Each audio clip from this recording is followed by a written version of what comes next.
Hello everyone, welcome back to our channel Login 8. In this video, I will guide you on how to share system audio in Google Meet. So if you also want to share system audio in Google Meet, this video is just for you. Follow the simple steps and you'll be able to do it. So first of all, what you have to do is join the meeting in Google Meet. After you've joined the meeting, if you want to present something, all you have to do is click on the present icon that you can see right over here. Now from here, you'll be able to present your screen.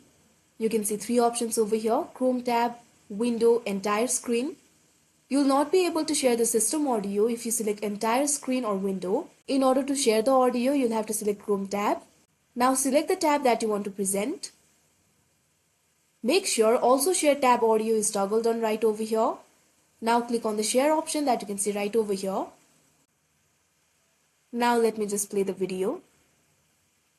Welcome to our channel Login 8. In this video, I will guide you on how. If you want to stop presenting the audio, you can toggle this button right over here.